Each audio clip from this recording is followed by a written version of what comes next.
استغفر اللہ.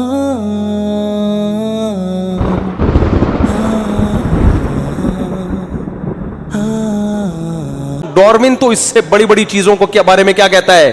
وہ کہتا ہے مور کے پروں میں جو خوبصورتی ہے یہ رنگ کے ڈبے اتفاق سے گر گئے تھے مور کے پروں میں. میں نے کل ہی ایک مور دیکھا, خدا کی قسم اس کو دیکھ کے میں سوچتا رہا ڈارون سے بڑا پاگل دنیا میں کوئی نہیں گزرا. اس مور کے پر دیکھو یار, کیا حسن و جمال, سر پہ تاج بھی ہے اس کے. قدرت کو یہ پتا تھا کہ یہ خوبصورت ہے, تاج جب تک نہیں لگے گا اس کی خوبصورتی میں اضافہ نہیں ہوگا. فطرت نے اس کی کھوپڑی میں تاج لگایا, اور تاج لگا کے اس کے اوپر جو ہے وہ بال لگائے ہیں, تاج کے بیچ میں نہیں ہے, بالکل جیسے کراؤن کے اوپر بال ہوتے ہیں نا ایسے بنائے ہیں. گردن کا رنگ میں کیسی چمک, اور پھر اس کو اتنے خوبصورت پر دیے تو اب وہ پر جیسے ساڑیاں ہوتی ہیں نا, ایسے عورتیں ان کو گھسیٹتی بھی لے جا رہی ہوتی ہیں, ایسے اپنے پروں کو زمین پہ گھسیٹتا ہوا لے کے جا رہا ہے. اور مور ہے واحد جانور جو اپنے پر کھول کے دنیا کو دکھاتا ہے. حسن اتفاق ہے کہ اسی کی کھوپڑی میں دکھانا لکھا ہوا ہے.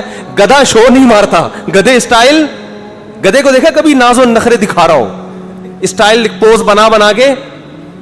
فطرت نے اس کو بتایا ہوا ہے کہ تو گدھا ہے, گدھے والی حرکتیں تیرے پہ سوٹ کرے, تو ڈھیچو نیچو کر کلاٹیاں کھا. مور کے اسٹائل میں کبھی اپنے شو مارنے کی اور پوز بنانے کی کوشش نہیں کرنا. گدھا کبھی نہیں کرتا پوز. مور جو ہے وہ پوز بناتا ہے, اپنے دکھاتا ہے نا. یہ اتفاق ہے. او بھائی کوئی خدا ہے جس کو پتا ہے کہ جب میں نے مور کو خوبصورتی دی ہے تو اس کی خوبصورتی ایکسپوز اسی صورت میں ہوگی کہ کبھی کبھار وہ اپنے پروں کو کھول کے دنیا کو دکھایا کرے, اور اپنے رنگ دکھا کے ڈارون کا منہ چڑھائے, اور ملحد اور ایتھیس کا منہ چڑھائے کہ بتا یہ کلر خود سے پیدا ہو سکتے ہیں کسی چیز میں, یہ کیسے پیدا ہو سکتے ہیں. تو ہمیں اپنے جو خدا ہے نا اس کے کہ وہ کارساز ہے, وہ کام بناتا ہے, اس کے لیے اس کے مزید کاموں کے ثبوت کی ضرورت نہیں ہے.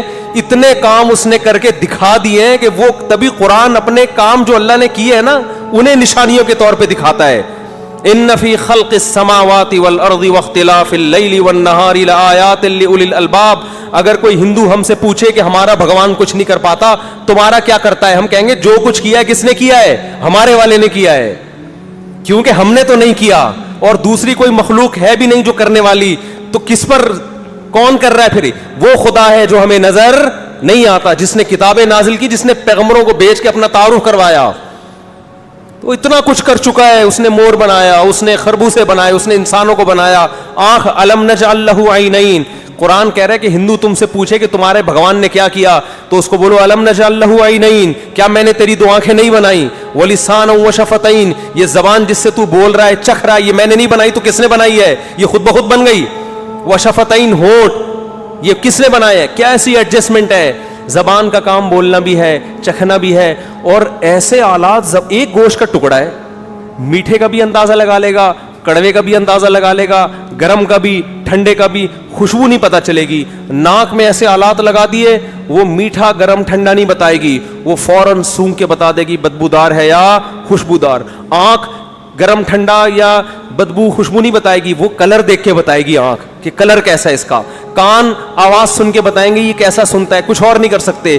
اور یہ ساری چیزیں اتنی سی کھوپڑی میں اتنے سارے پیچیدہ آلات فٹ کر دیے, ٹھیک ہے نا, اتنی سی کھوپڑی میں اتنی پیچیدہ مشینیں جو اب تک جاپان کے سائنسدان بھی نہیں بنا سکے. تو یہ میں کہتا ہوں ایک مشین خود نہیں بن سکتی, یہ مشین بن کے ایک کھوپڑی میں فٹ ہو جائے, اور وہ کھوپڑی کے پوری باڈی کے ساتھ لنک ہو, اور وہ پوری باڈی ایک مربوط نظام میں آ جائے, یہ آٹومیٹیکلی خود بخود نہیں ہو سکتا. ہم نے یہ کام نہیں کیا ہے, تو کس نے کیا ہے؟ کوئی ایک ذات ہے جو کر رہی ہے, وہی اپنا تعارف کرواتا ہے قرآن میں, وہی پیغمبروں کے ذریعے. تو ہمیں اپنے خدا کے بہت کچھ کرنے کے ثبوت کے لیے مزید دلائل دینے کی ضرورت نہیں ہے. اور آگے بھی جو کچھ کرے گا وہ کون کرے گا؟ وہ خدا. تبھی ہم اس سے مانگتے ہیں. اب جو ملحد لوگ مذاق اڑاتے ہیں تم دعا مانگتے ہوتا تو کچھ نہیں ہے, ہم کہتے ہیں اسی لیے کچھ نہیں ہوتا کہ تمہارے جیسے لوگوں کو ایمان کی توفیق نہ ملے.